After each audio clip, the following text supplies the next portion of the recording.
Okay, we are live, it says, with a minute and a half countdown. I know I usually start at like the 3-minute mark, but I got talking to Chris, and it was exciting to talk to Chris. So, yeah, we got chatting. So, no, we're okay. We're here. We're good. Hello there, everybody. Welcome to Talking Con, a cup of tea with an Englishman in San Diego. We'll do the full bejazzle and all the intro and talk about what we are going to be talking about on the show today, considering there's a lot. We've got the final group of SDCC guests that's been announced, so we can now kind of like have a full overview of who's going to be behind the tables, certainly when it comes to the special guests of San Diego Comic-Con. We've got the information about the blood drive, we've got banners, we've got badges that are going out, we've got Ace Parking that's tomorrow. Oh, joy about that. And of course, we've got all the news that's starting to come in about panels and also exhibitors, and we have yet to get anything about the final map, but that's just around the corner. That will be seconds away, so that's going to be rather cool. But lots of stuff to talk about as we get ourselves ready, with only a handful of days to go to San Diego Comic-Con 2025. As always, get yourself over to the Q&A, the questions, the chat box. Any questions that you have about things that are happening, cons that are going on, about your thoughts for San Diego Comic-Con, and indeed your questions for our special guest today, Mr. Chris Mays, on the way. Get yourself over to the Q&A, and we will get in with chatting with him after this.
Hello there, everybody. Welcome along to Talking Con, a cup of tea with an Englishman in San Diego. My name's Leonard Sultana, and this is a show where we talk everything Comic-Con, cons, and all the stuff and nonsense we get to enjoy at such shows. I know it says a cup of tea, but to be honest, it's hydrating. It's water with a cup of tea, with water with an Englishman in San Diego today, because here in the UK, we have had a heat wave with temperatures ranging anywhere between 26 and 32 degrees, which I know for Californian type climes ain't, so like a massive shock to the system. But here in the UK, we've been struggling. Today's been the kind of like one of the last 2 days where it's just broken a bit. Having a couple of thunderstorms. Finally, the temperature's starting to drop down, but it's been a very, very awkward week where we've been trying to get any kind of sleep. Basically, we're acclimatizing. If you are heading out to San Diego Comic-Con, yes, this is our test drive for the temperatures that we can expect out in San Diego this summer. Welcome along. We've got plenty to talk about. As it says on the screen, 32 days to San Diego Comic-Con 2025. Of course, that is 32 days proper. You've got yourself 31 if you are going to be attending for preview night. But obviously, all the fun and games are starting to ramp up. We are going to be talking about badges, which are already starting to hit doorsteps. So people are starting to receive their badges. We're going to look at the badge art in a second. We've got ourselves loads of banners that are going up around town as well, including those for a film, which I'm excited about, if anything, for the soundtrack. We'll get into that in a bit. But we've got ourselves a special guest, and I want to dive straight into talking to this gentleman, because this is a guy who, number one, I am a massive fan of his work. Number two, certainly when it comes to San Diego Comic-Con and on the floor, our paths seem to kind of cross a very divergent way. I keep going past his booth, and he's either busy, which he's always busy, because you'll understand why when you see what's coming up. But also, yeah, he's also wandering off and seeing his own bits. We just don't seem to cross paths. So it's great if anything, on a virtual level, to get the chance to speak to a guy, decades of experience in design, graphic and illustration, pop culture, comic arts, covers. The guy's done so much great work, and it's great to welcome Chris Mays to the building. Hello there, Chris. Hello there, sir. How are you? Hello. Great. How are you, sir? I'm fine, thank you. Where are you based? Because I'm in San Diego. You are a San Diego Yeah. chap. So how is San Diego ramping up at the moment? I mean, what's it like over there? In terms of weather, it's really nice. I know you were just talking about the weather, and it's actually, this is the weather that we're paying for right now. We have, summer just started here. It's going to be a nice 73 today, sunny with a light breeze. It's perfect, but we do pay a lot for this weather, and that's it. But yeah, so when everybody comes out during the summer, it's going to be really pleasant. Good. That's what we like to hear.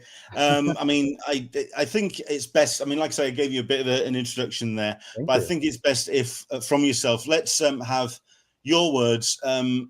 Certainly your introduction to yourself. I mean, Chris Mays, who the devil are you? So my name is Chris Mays. I love long walks on the beach. It's just close by now. Tired old dad joke. I'm a dad. I could say that stuff. But I'm a designer illustrator, as Leonard had said, and I am a maker of original and pop culture artwork, which consists of primarily prints. People know me for my prints, stickers, stories, books, and definitely more. And my work primarily focuses on concept-driven storytelling. Excellent stuff. I mean, what I have seen of your work, certainly in years gone by, I mean, the thing that really kind of jumps out at me is not only is it incredibly strong design, and it's very varied in the way of its schools. I mean, from abstract to very modern and clean, crisp designs to really kind of pen, paper, down and dirty, and you kind of really go from, you don't necessarily have a house style, except just really strong design and artwork. And certainly that's represented in what you've been doing for the last month, which is the ramp up to your San Diego Comic-Con exclusives. Before we get to those, let's talk about San Diego Comic-Con and what it means to you as an illustrator appearing on the Artist Alley floor. I mean, how many years have you done Artist Alley at San Diego now? So yeah, I'm not in Artist Alley. I'm in the main hall. So sorry, in the illustrator section. No, and the reason, and I'm not trying to like correct you all, I'm not, but the reason why I do mention that is because a lot of people do go to Artist Alley looking for me, and as much as I could be there with my fellow artists, I'm in the main hall between hall C and B. Right. So I'm in the independent press pavilion. So when you're looking for me in the hall, look for that banner, because it's the only giant red banner in the entire hall. I am directly underneath that. So that's going to be your landmark. And to answer your question, Leonard, I've been doing this for 20 years. So this year is my 20th year as an exhibitor, not going to Comic-Con. I've been going to Comic-Con since I was a kid in the 90s. Wow. And but as an exhibitor, I started in 2005 with my crew. Dial R Studios, shout out to them. But when I first started in 2005, we were part of a larger crew. We were part of an independent comic studio called Ronin Studios.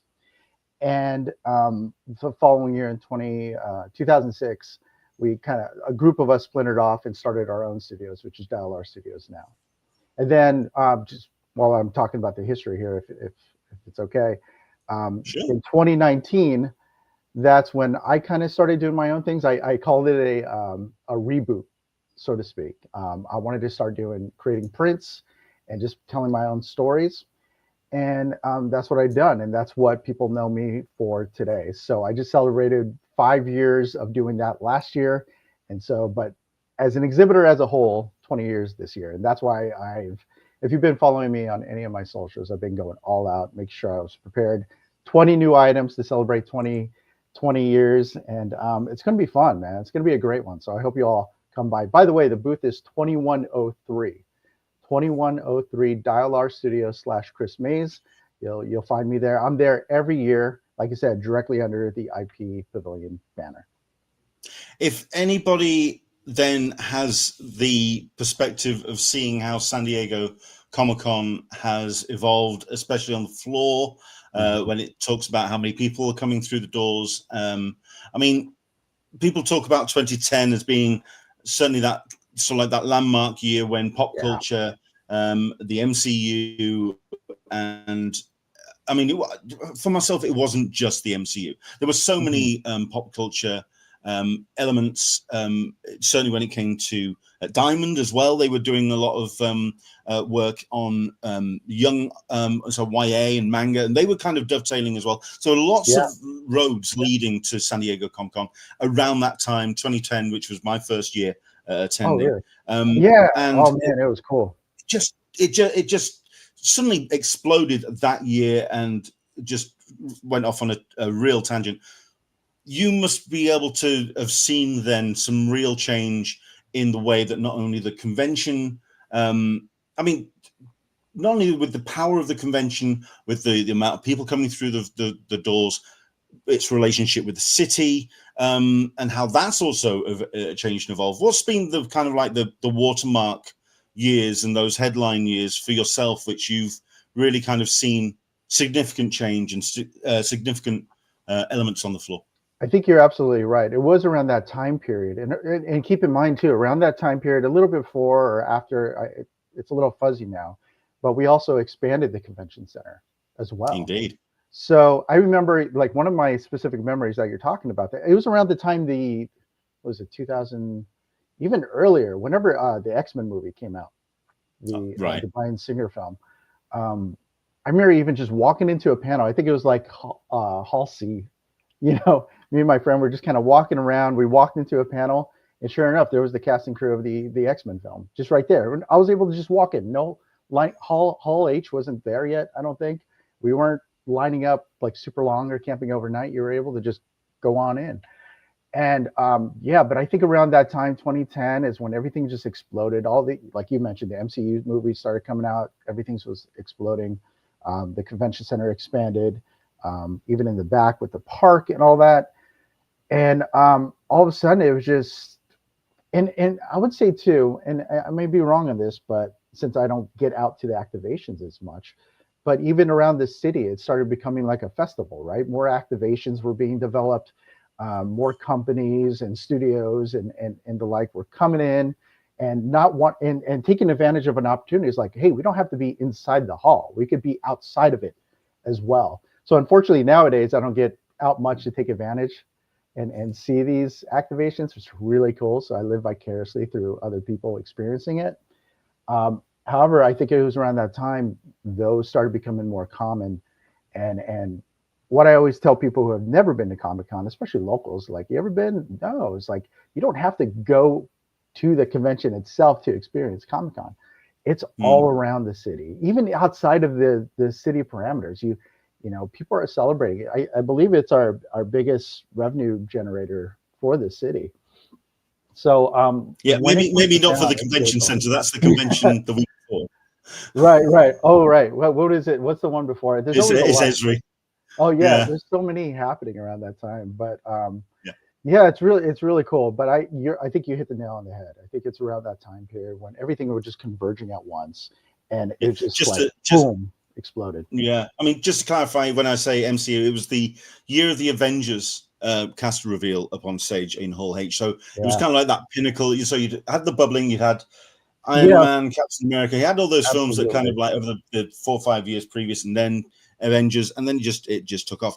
But I found, or in observing San Diego Comic-Con, while there have been changes which the city has done to accommodate, which the convention center has done to accommodate, closing down of the front Harbor Drive for people to move up and down that area. So there's always been that kind of ability to kind of slightly adapt and change. Again, moving to off-sites as well, or really pushing off-sites so the whole city can get involved. Yeah. But then we've had, for me, two things which I'd really like to get your perspective on. Number one, that promise of an expansion to the convention center, which then never happened. Right. And then COVID, which changed for me the audience, because you had studios and TV basically multimedia dial back, and the art became a focus because they were the ones that were actually on the floor on the return. Did you spot that change on the floor with the people that were actually coming to the onto the convention floor, considering that certainly for that year of post-COVID, the actors and the writer strikes, the focus became more the studios dialed back, and the art and the publishers and the illustrators got more of a spotlight, which I absolutely adored. I love that. Yeah. Yeah, being on the floor, you definitely notice it. That was our record-breaking year. Like I've never done numbers like that. We're just like, what the hell? But it was because of all those reasons, right? The strikes in particular. You know, there was no student. I think there was rarely any studio involvement at all. And yeah, more people were just on the floor, and it felt like my early days of Comic-Con, when, you know, that wasn't really a thing back in 2005, right? People were shopping the artists and shopping everybody on the floor, but it was that, but like tenfold. It was pretty insane. But for me and other exhibitors who I've talked to, it was a beautiful year. It was a fantastic year for us, you know. As exhibitors, especially at Comic-Con, we understand that it's a pop culture con, and if you're selling like comics or artwork or anything, I don't want to say we get pushed to the back, you know, but it kind of, you know, people go there to see their favorite actors, to see their, you know, played some games and all of that. A lot of the more big studio stuff coming through, and that's fair because that brings a balance. It brings people in. It's almost like a Trojan horse. Brings people in. People see that stuff, and then they walk the floor and discover like new artists like myself. So it's really just cool to see that, and I did see that. But in terms of the promise of the expansion, oh my God, they've been saying that stuff for years. For years, it's like, when are you going to do this? Although I'm not privy to the had representatives of the convention center come on the show when they did the big reveal of what did they say? With the grass ramp and or at which point there I am just sort of going, well, that would be fantastic. At which point that year I went to the talkback panel, and they talked about so how's this expansion going to affect the convention? How are people going to move around with all this building work going on? And I think John Peters turned around and said, yeah, do you see any bulldozers back there? And I couldn't stop laughing. It was just the best reaction, the best thing. But I mean, is that in terms of, I mean, I want to go on to yourself and your work on the floor and how it is important to you. But let's wrap up with this then. With that promise of an expansion, and with like that, with pop culture, it is very much gas in a vacuum. You create a space, it will just fill it naturally, as it were. Right. But there is that sense post-COVID, and certainly with the MCU kind of wrapping up, or not wrapping up, but certainly coming off the boil a bit, there is that feeling that fandom, when it comes to the larger perspective of pop culture, has kind of like simmered a bit and pulled back. Do you feel that the convention center now needs that expansion, or is it something that is now a nice balance with San Diego? That's a really great question. I feel like it's in a good spot, but selfishly, I always wanted to expand. I felt like it needed an expansion a couple of years ago, to be honest. I think it's just not so much because of the studio involvement or anything. It's just the amount of people. As you know, Saturdays are like typically the busiest days.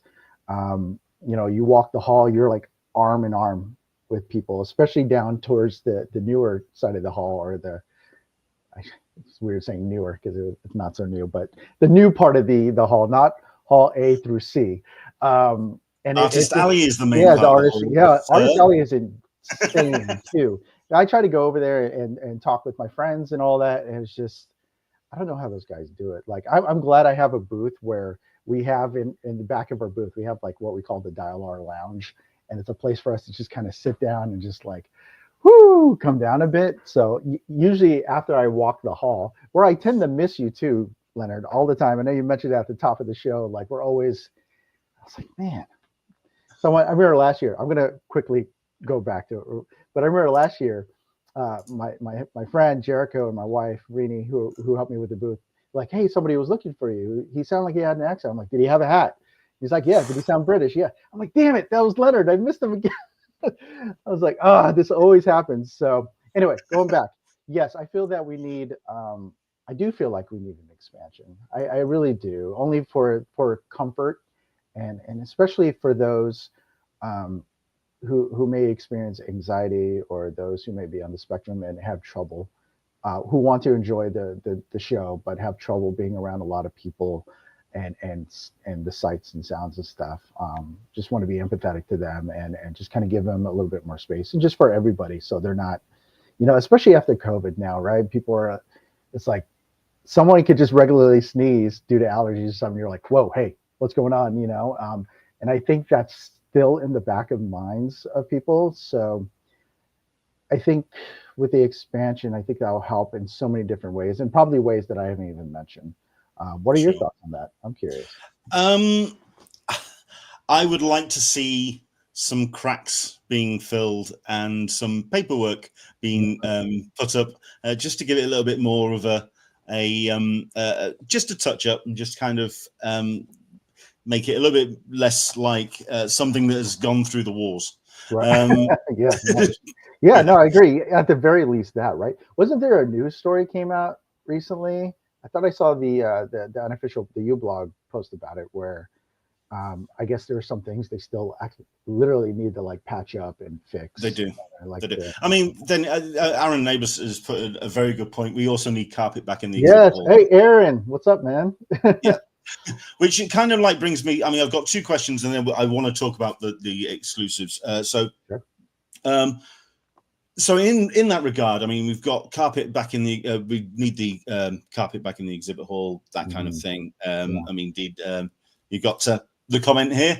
Chris has a wonderfully carpeted booth, at least. So at least your legs and thighs are slightly comforted by that. Hey, Sharon.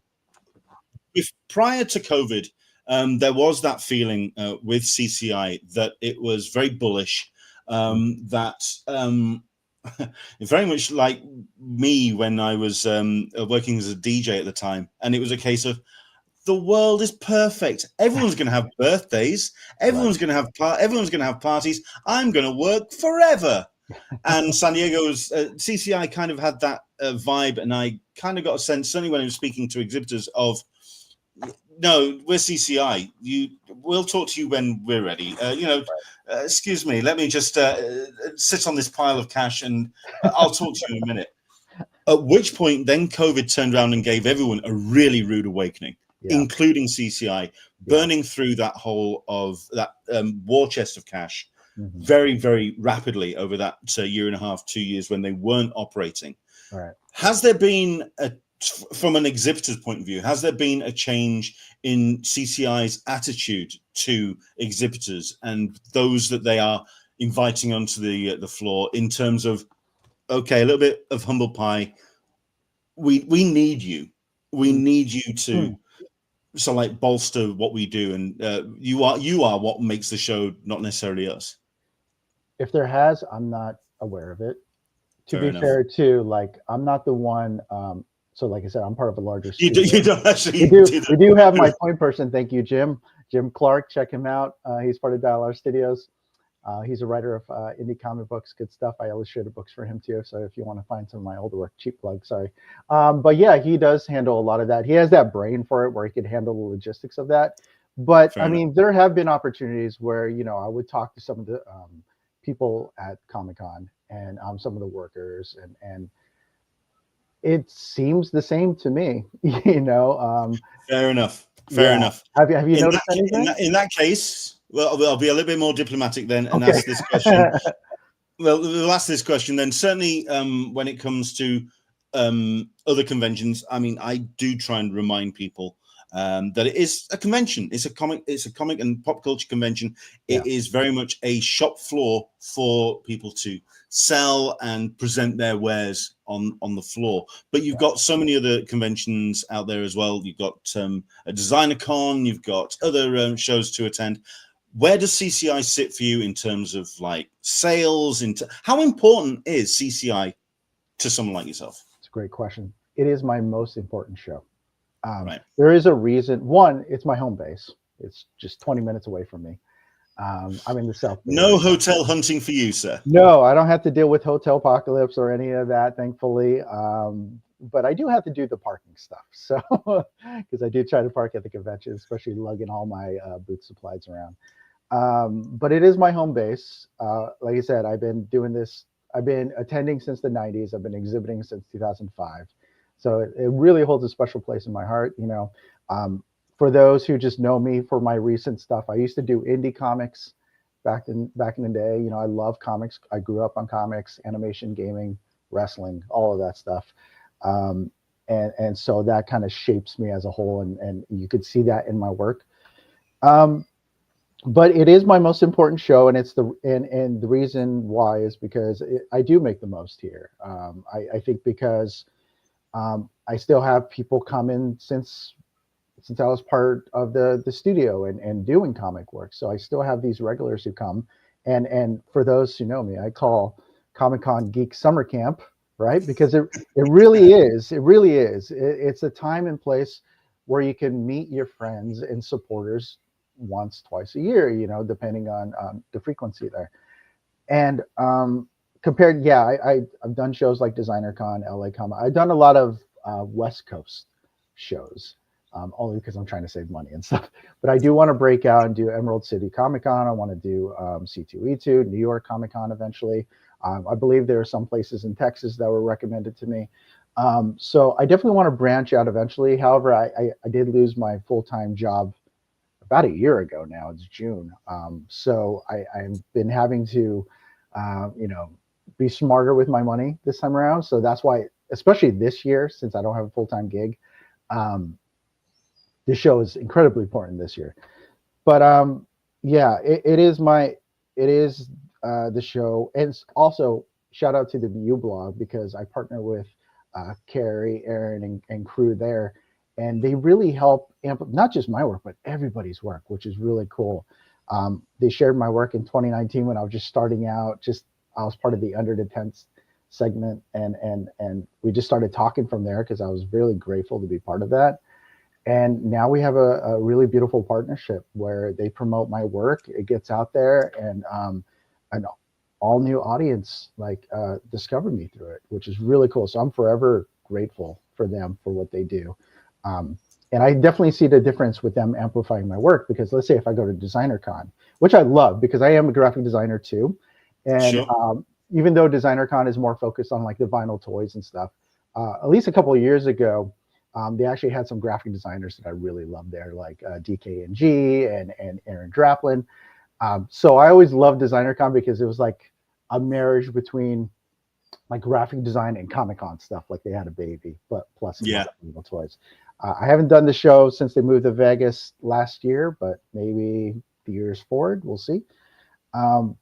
But yeah, sorry, that was a long-winded way of saying that I absolutely love Comic-Con. It's my #1 show. It's very important to me. And that's why I debut all my new work for the year at this show. Speaking of which, nicely dovetailed, sir. Congratulations on that nice little segue. Because my word, you have been a busy bee over the last month, and certainly today as well. It is the final day for pre-orders, everybody. Pre-orders close at 9 a.m. Pacific today. Visiting at shop.chrismays.square.site. And we are going to go through certainly a couple of the highlights for myself when it comes to your pre-orders and what you've got on the booth this year. I'm also going to showcase this as well, your Blue Sky page. Do go check him out at chrismays.com. All of the it's certainly been about the Comic-Con exclusives in the feed, but I mean, there's loads of other great pieces of artwork. Yeah, I'm sorry if I've been blowing you all up. This is that time of year where I just go crazy. Every day I'm posting something I'm marketing. Sometimes I feel really gross doing that. I'm not gonna lie, because I like to just be able to share my art, chat about it, and all that. But it is important too for independent artists and all that to market their work as well. So yeah, once all this is done, once the Comic Con stuff is done, it will be business as usual. I'll be talking about things I love, posting just sketches, art, and all of that. Hey, when it comes to my feed, the best I tried to do on the Englishman SDCC Blue Sky feed, it is about sharing the best work that I can spot, and it's always been great to see your work. I mean, I know that we talked about hopefully trying to get you on a little bit earlier on the show, but obviously with things happening with myself, it dovetailed nicely that we kind of like got this show up and running when you are doing your pre-orders. Some great work, and I think this really does showcase what I was talking about at the top of the show, that some really great strong graphic design, certainly with the enamel pins, with the prints. You got stickers there as well for the Severance. But I mean, we can go through including, I think I've got it as an online piece of graphic there. So there we go, the 2025 Premiere Pack, including a book which I want to get my hands on, frankly, Mr. Bones. Thank you. Because, oh my God, that means so much to me. Damn right. I mean, I wanted to mention that because it is original work by yourself. Yeah, tell us about Mr. Bones and what this means to you. I got chills now, Leonard. I really do. I don't know if you can see that, but oh man. So the reason why I get so stoked about that, because it is my original character. And Mr. Bones, I know it's a generic name and stuff like that. I actually spell out Mr. and stuff like, oh, I can't get rid of, look at that. Can you see that? Like, I don't know if you can see that. Hang on a second. Let me, woo, look at that. Look, goosebumps, like The Rock. Yeah, I don't know. I get excited about that stuff, man. I really do. Like, one, I love that people like find my work and appreciate it. But when it comes to my original stuff, that's when I get really giddy and excited. So I apologize if I'm getting too excited for you right now. But Mr. Bones, so he was just I don't have the sketch with me, but there was a project that I do every so often where I call it Sketch a Day, where I have to draw, write, or sketch or something in these books, and I have to fill it from front cover to back cover. And I've been doing it for years. And then it was around Halloween time, and I want to say it was a little after 2010, I believe. But I drew this little tiny skeleton with the top hat and the suit, like almost like you see a lot of that similar designs, but I added like this cool glow underneath his mouth and stuff, and I was like, oh, that's like his soul and stuff. And then I didn't think of anything of it, moved on, and then I found every year around Halloween I kept on drawing this character.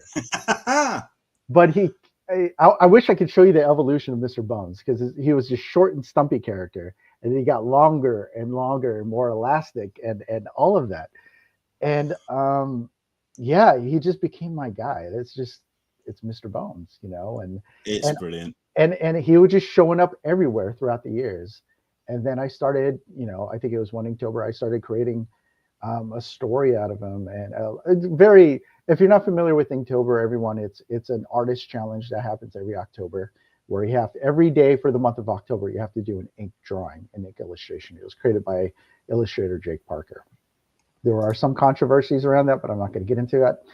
But what it does for me, it does allow me to get in my sketchbook and draw every day. So I really appreciate it for that. And actually, this book here, Take a Hike, Mr. Bones, collects all of last year's Inktober drawings. I actually have them here because I don't have the book yet. But this is my whoa. Hang on a second. Here we go. This is the actual, it collects this. But underneath you'll see the prose that I wrote, because for Inktober, they do give you prompt words. They give you words every day, and you have to draw something related to that prompt. So here are the oh words. Wow. So when I was going through the prompt words, it was like, oh, there's a story here, a hiking story. I was like, let's do Mr. Bones again. So I did, and you could see some of that here. So that's what, and this was all done in ballpoint, limited ballpoint. I had one of those ballpoint pens with like only 4 colors on it.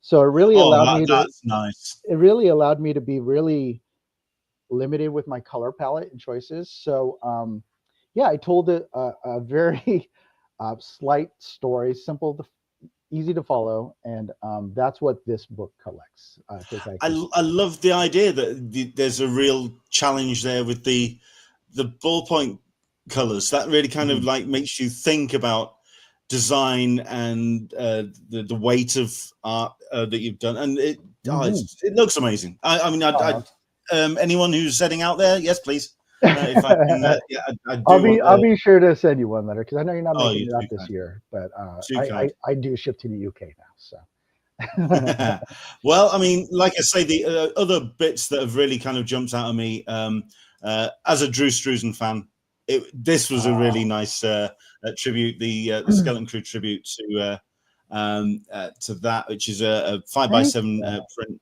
debut. Yeah, that's I really love good. it. I love it, man. Actually, I have that one. I was going to be all digital, but I actually ended up drawing the entire thing in pencil here. So this is like a 9x12 that I actually ended up drawing. And yeah, apologies to Master Drew Struzan for doing this, but it works well. Then yeah, the Goonies is celebrating their 40th anniversary this year. Goonies never indeed.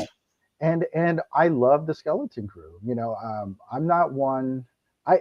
Star Wars has had its rocky share, right, and ups and downs, but I watched that with my kid. I loved it.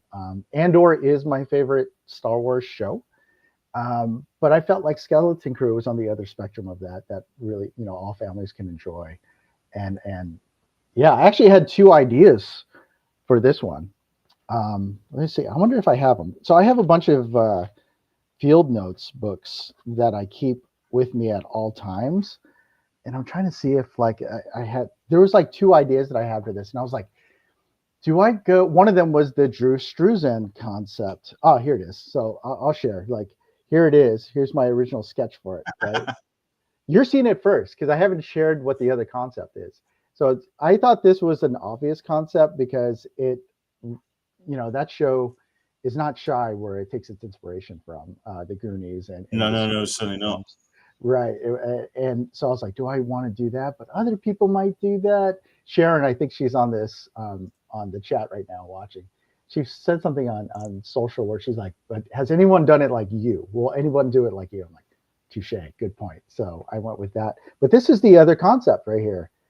It was like a star map, and because those were really part of the show, and it like traced the face of SM-33 there. So it was like a space themed treasure map that kind of did that. So, but I went with the Goonies homage, and actually I'm really proud of it. I was thinking about selling this at Comic-Con. If you put that behind the booth at the back and did it as an auction, I guarantee there would be some pretty impressive bids for that. Yeah, I love it so much though. I don't know if I want to let it go. So, and that's the thing. I usually, I think most artists can relate. We don't like our work, So when that actually came out and I did that and I put the colors in, I was like, holy crap, that actually came out really nice. So it is for, excuse me, for fans of Skeleton Crew and or the Goonies. There's also a pre-order exclusive, isn't there, for the black and white variant? Yes, absolutely. So it's basically this, but in a 5x7 size scale. And yes, that's only available during the pre-order window, which ends today. I will not have it for sale at the show, and the only time you can get it is if you pre-order. There you go. So once again, head to the link, which I'm going to talk about. And again, some more great pieces as part of the 2025 selection, especially this I truly love. Thanks, this is amazing. A bunch of prints celebrating Fantastic Four. I love what you did with the thing. I think that's my favorite one. That's my favorite one out of all these. That's wait, can I geek out about this real quick? Go for it. So I'm gonna be extremely vulnerable right now. Like, this was the one I worked on in the beginning of the year, and I struggled so much with this.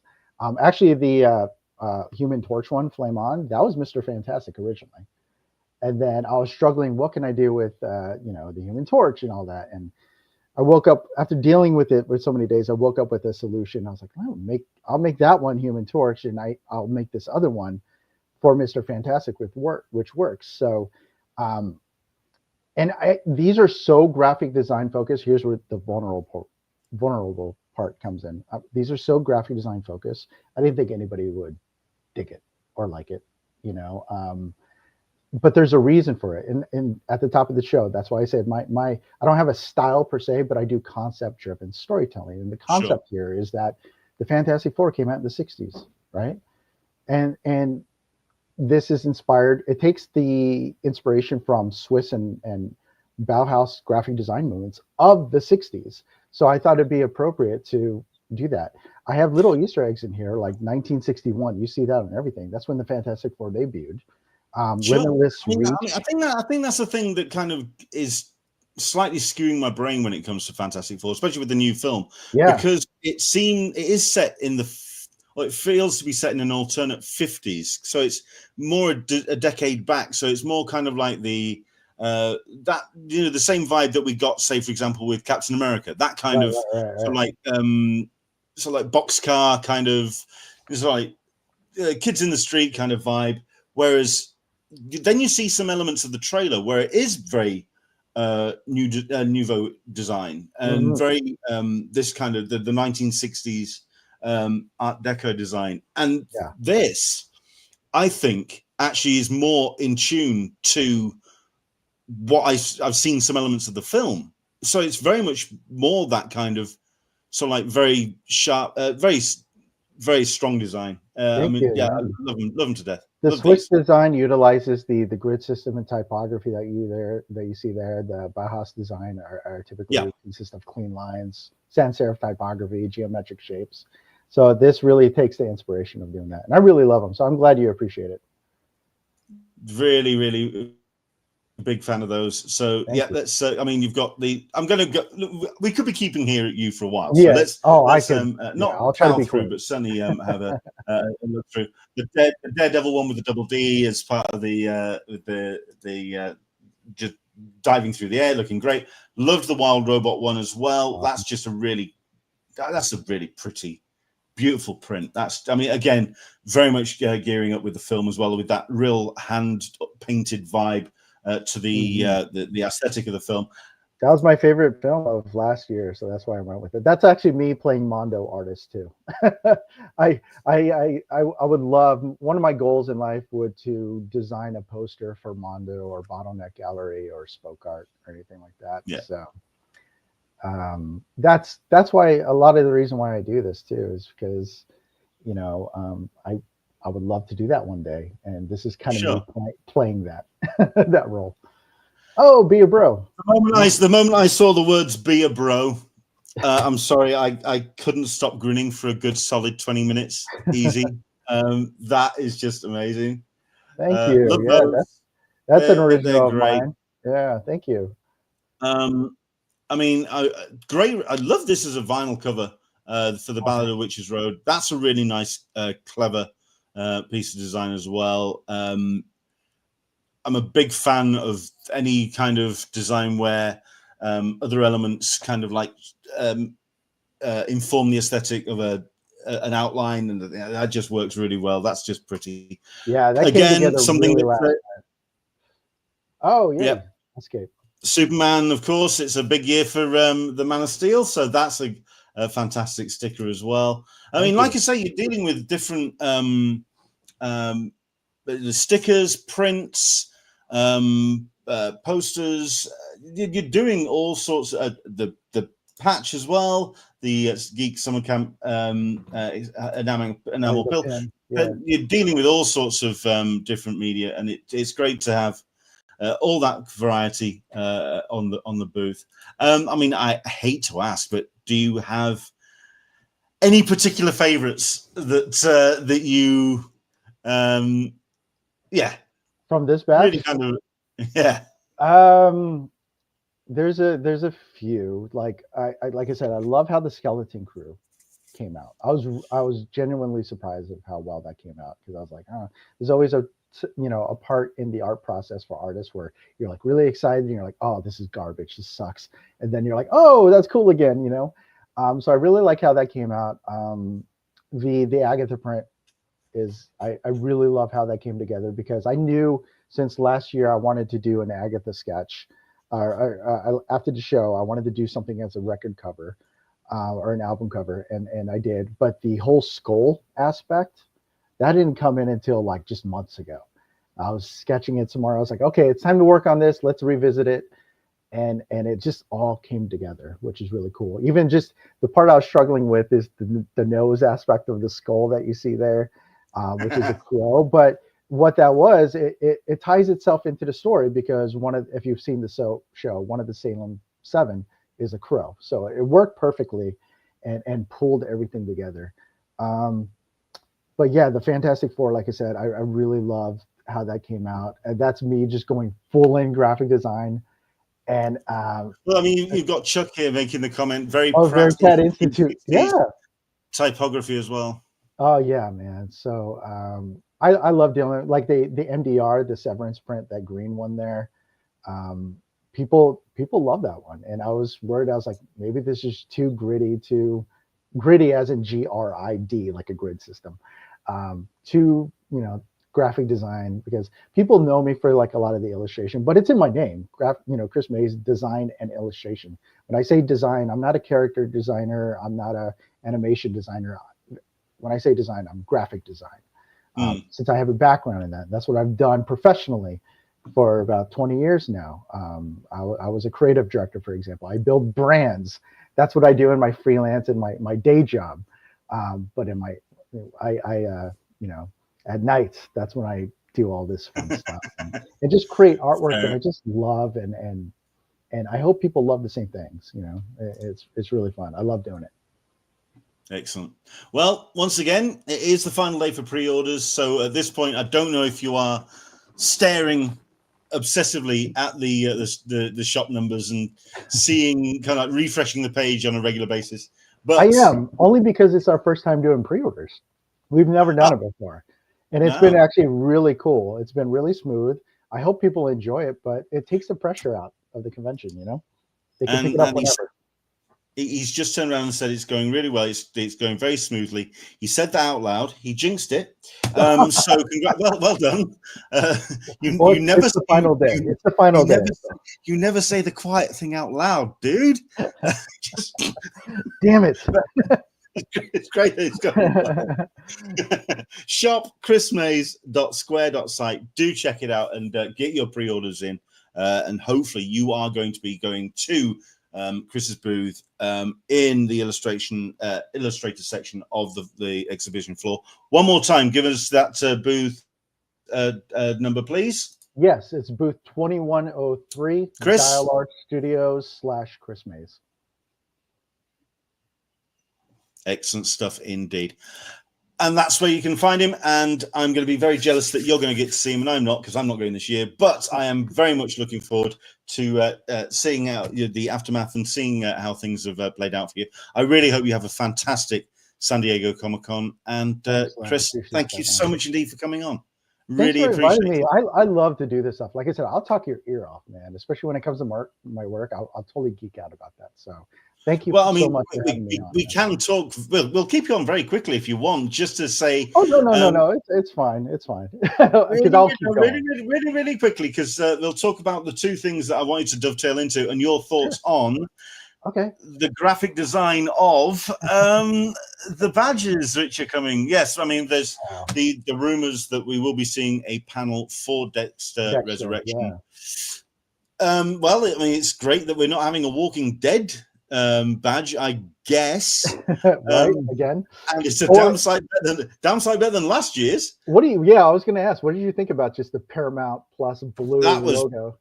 Lazy AF is what it was. I actually had to create covers for our own to do it. This one is. I fully expected to see like the little sort of like a bitmap square around it where they just sent the file and just dumped it on the badges. I thought it was They put a JPEG instead of a PNG. Yeah. terrible, terrible. This one's Then fine. It's better than last year, I think. I think a little bit more. I would like to see, like, if I was designing this, I would have probably put some sort of key art on the show as well. Maybe Dexter himself, like in the foreground with the text like slightly covered behind him and all that. But you know, blood splatter stuff works. I mean, if you have a nosebleed and you drip all over your badge, at least you know it'll be covered up. Nobody will know. Fair enough. And yeah, we'll kind of go into this as well. Tron Ares appearing around the city as it is going to be one of the featured banners. It's not the only one, is it? No, they have others too, right? Predator and yeah. Oh, that's it. The Badlands. Yeah. Yeah, they have Badlands, which look really cool. I like the look of this. I like whenever I see black, white, and red. I think it's just a graphically cool and very striking to look at. And the Tron film, like I'm not a big Tron guy, but I love the aesthetics a lot. I've seen the movies. I'm not one to really geek out about it, but gosh, just the art direction itself, though, like even the original, I would say. I know it looks very outdated now, but there's just something timeless about it that as a designer really piques my interest. And these, I think, are very striking. Yeah. We're getting a couple of comments because yes, Toby is stating my pick. Yes, these are the pictures that Toby sent. Thank you very much, indeed, for that, Toby. We've also got just a couple of comments that have come in during the chat as well. Certainly, when it comes to Danger Daphne, turning around and grateful for the pandemic because that's how I found Chris Mays and his amazing art. Talking about the expansion, there is a new issue that has to be considered when it comes to the expansion of the convention center. Not sure how much this will be in effect. Down in Chula Vista, they recently opened the Gaylord Pacific Resort, so obviously that's going to affect space down there as well. So that's going to be awkward. Yeah, because they have a convention center. That's not actually. I'm in the Chula Vista area, but on the other end of it, and yeah, that is the newest, biggest resort. It has a water park, has a convention center. So I am curious to see if they're going to utilize that space or if other shows who want to move into that. I don't know how big it is, but yeah, I am curious. I'm wondering if it's too far of a distance. I mean, it was a walk before. Yeah, this is further. Yeah, this is definitely, it's like I would say a 20 to 25-minute drive. So you definitely can't just walk to it. But I don't know if the trolley goes there. So maybe. So once again, check out Chris's work at bsky.app/profile/chrismays.com, and of course chrismays.com for all of his work as his profile as well. And check out the shop as well as the pre-orders close tonight. Shop Chris Mays at squares.site. Chris, thank you so much indeed for coming on, and enjoy the rest of your Sunday, sir, and have a great con. Yeah, thank you so much, and stay cool out there. Yeah. Trying, man. Trying. You don't get much cooler than this place, but only in temperature. Trust me. Right. Look at this shirt. This isn't cool. Anyway, right. I'm going to make a move. Take care. Look after yourself. Right. You too. Hang in. Brilliant. Thank you. What a great guy, and what a fantastic a range of exclusives that you can pick up at San Diego Comic-Con 2025. Once again, shop Chris Mays at square.site for the pre-orders closing today. So there we go. Right. So once again, thank you very much indeed to Toby for getting those photos in, because these are appearing around the downtown San Diego. Send us a couple of photos which kind of like show them in situ, but these are the Tron Ares ones. I'm interested in these, if anything, because I am a Tron fan, have been since back in the day with the original. The first panel that I queued up for in 2010, that first year, one of the reasons why I wanted to go to San Diego Comic-Con was seeing the live video, the bootleg video of that original teaser for Tron Legacy, which wasn't called Tron Legacy at that point, where it showed the young Jeff Bridges, and they just dropped it in the middle of a Disney live action panel, and the room went nuts. And I said, I have to be in the room where there's that much energy for pop culture, which I'm excited about. I queued up that 3 o'clock in the morning on that 2010, that first day of San Diego Comic Con, and it was, I believe, there was a Guillermo del Toro panel for Haunted Mansion, which never happened. There was, I think there was a Red panel for the Bruce Willis film. There was all this stuff, and then Tron happened, and I was a happy bunny for the rest of the day. So no, Tron Ares, if anything, because of the things that we found out about the film so far, not that jazzed about the story, not so jazzed about the cast, but I'm sorry, it's Nine Inch Nails. I'm down for the soundtrack for that. So yeah, definitely up for Tron Ares. We'll find out more, obviously, as the panels get announced and as more things come out about what we're going to be seeing at San Diego Comic Con. And one more time, let's have a quick look at that badge. It's starting to drop into people's post boxes now. If you do get your badge and you want to kind of like show off that you're getting it, don't put your name on there, for heaven's sake. Make sure if you're going to take a picture, it's the top, and it is just what you can see there. Dexter Resurrection, which we will probably be seeing a panel of. Showtime and Paramount, of course, as a major supporter and proponent for San Diego Comic-Con in recent years. They're going to be going hard for that. Let's have a quick look at any comments. We've got ourselves a couple. We've got ourselves these pictures, by the way, taken by Toby. Took those yesterday. And we've got Chuck saying, right down the street from Now or Never on that pic. Now or Never, if you get the chance to go to Now or Never Comics while you're in San Diego, don't miss out. It is one of the best comic shops I've ever been to, and the crew behind the counter know their stuff. Very good. Chuck is also talking about the Gaylords, too far from downtown San Diego to be a reasonable extension for San Diego Comic-Con stuff. Yes, but it's also going to take up a little bit of that space as well. If any kind of movement is going to happen in the city, it's going to make life a little bit awkward, I think, down certainly about that bottom end. We've got a random question that's come in. Andrew English, what do I think of Predator, Killer of Killers? Chris, I don't know if he's got a thumbs up. We got a thumbs up from Chris in backstage. I've not seen it yet, but I've seen screen caps of the artwork and of the animation style, and I'm up for it. So I think I'll be watching that at some point this week. Solicitor Smeg, for those worried about carpeting, get a pair of Hockers. Those shoes will change your life. If you haven't got your shoes and you're not breaking them in now, you're running it a bit late. It's 32 days to go. You need to be geeking those out and sort of like breaking them in. I did actually put this on the screen. We have been told by upper management that carpet is not coming back due to the dropping cost. At the end of the day, that war chest that San Diego Comic-Con had built up over decades and really was flouting around prior to pandemic, to have a year and a half of having to pay for office space, staff, the infrastructure of a con while a con wasn't going on. It was just money just bleeding out, and we saw the numbers when it comes, because at the end of the day, being a non-profit organization, they had to release the books, and it was just such a painful thing to see that money was going, and then they went into the red. So yes, understood, but it'd be curious to see, certainly when it comes to how they're going to utilize the floor this year, and they want to try and get booths which are going to bring in that revenue. Curious to see how Funko is going to go, because apparently they're looking at dialing back for 2025, especially when they're not going to be doing a Grand Hyatt event. They're not going to be doing an off-site, or they're not doing a Funko Fun Day. So they may be concentrating on the floor. So we'll soon find out.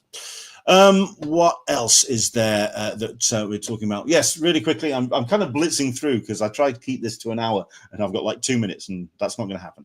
But let's talk about a couple of things. Certainly when it comes to things that are being organized by San Diego Comic-Con.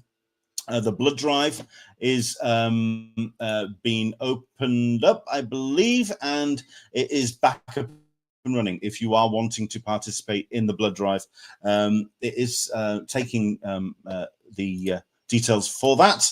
It is going to be the 49th year for this, with donation areas located in the Grand Hall A at the Manchester Grand Hyatt Hotel and at San Diego Blood Bank donation centers. It is such an important part of San Diego Comic-Con.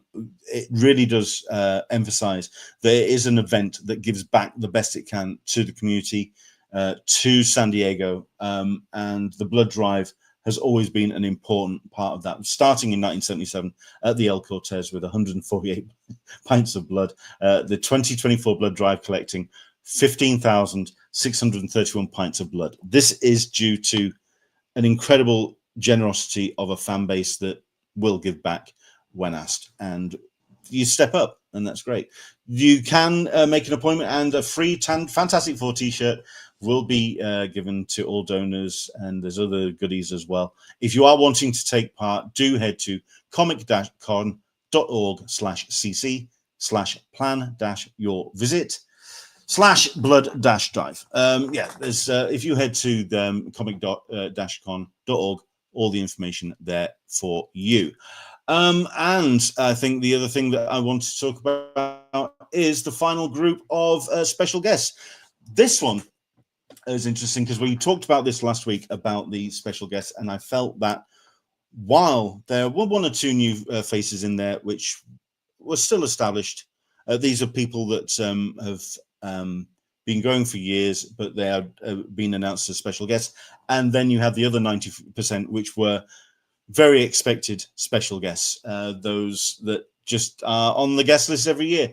And you've got your fair share in this last bunch as well, including Jim Lee, Scott Shaw, Jen Sorensen. You've got those. These are people that are kind of mainstays when it comes to the special guests, and are more than happy for the free hotel room when they get invited by CCI. However, these two, it's great to have on the invite list. John Hickman, of course, has had a stellar 4 or 5 years of incredible writing, but then again, we're talking decades of fantastic work from him. But certainly for the last 4 or 5 years, his writing has just gone through the roof. But this person is one of my favorite all-time artists, and it's insane how in such a short space of time she has established herself as a driving force on the page. Her artwork is just stunning, from everything from The Dreaming to Supergirl Woman of Tomorrow, and of course nominated for Eisners this year, Helen of Windhorn. That's Bilkis Evely. I'm a massive fan, and if there's anything that's making me incredibly pissed off that I'm not going to San Diego this year, it's the ability to meet this woman. Incredible talent. All of the special guests, of course, if you head to the Toucan blog, that's comic-con.org/Toucan. All the list of the special guests are there this year. And last but not least, let's just do this, because while everyone is excited about Chris Mays and his exclusives, and the pre-orders finishing today, tomorrow, of course, up there with all that excitement is Ace Parking. Okay, maybe people aren't as excited as between Chris and Ace Parking. The Venn diagram may not be a perfect circle. I get it. But at the end of the day, it needs to get done, especially if you are driving into San Diego for the con. It happens tomorrow, and you've got yourself all the updates and everything that's available on aceparking.com/comic-con. But it is open for the general public as of tomorrow. So if you are wanting to take part in that, that's your the thing you need to be checking out. And I think I've managed to do all that in 7 minutes. That's not too shabby for me, just kind of blitzing through. But that's us. Thank you so much indeed for joining us on today's show. We are going to be running episodes throughout the course of the 32 days leading up to San Diego Comic-Con, including, of course, panel breakdowns when those go live the 2 weeks prior to the actual show happening. We are going to be doing our best as well to showcase exhibitors, artists, illustrators, and panels. Next week, we've got ourselves Jendia Gammon, who's going to be joining us, going to be appearing on a number of panels, a fantastic writer. Also, she's got herself her own imprint, which she's been really pushing on her socials, which is Stars and Banners, Stars and Sabers, get it right. But Jendia is also doing she's taking part in a number of panels, including a Star Trek panel, which it really sounds kind of like a real deep dive. I'm really excited to talk to Jendia Gammon. That's next Sunday. But from me, thank you very much indeed for joining us today. I hope you've enjoyed it. Back again next Sunday. For those people who have been asking, and yes, there have been one or two, yes, that is the build. I finally got it done. It took us a good, well, I mean, there was about 4 or 5 days where we weren't building because we were down in Southampton, but the moment we got back, we did finish it. That is your UCS Millennium Falcon. And that's, by the way, see that area, that shelf there? That is the only place in the house where I can put the bloody thing. It's just, there's nowhere else I can put it. I may be putting it on the wall when we build the new kind of like podcast studio, but God, it's so bloody, it's too bloody big. But there we go. I had to do it and I had to get it bought. So there we go. Thank you so much indeed for joining us today. We're back again next week. From us to you, enjoy the rest of your week, and I will see you next Sunday on Talking Con, a cup of tea with an Englishman in San Diego. Take care. We'll see you soon. Bye-bye.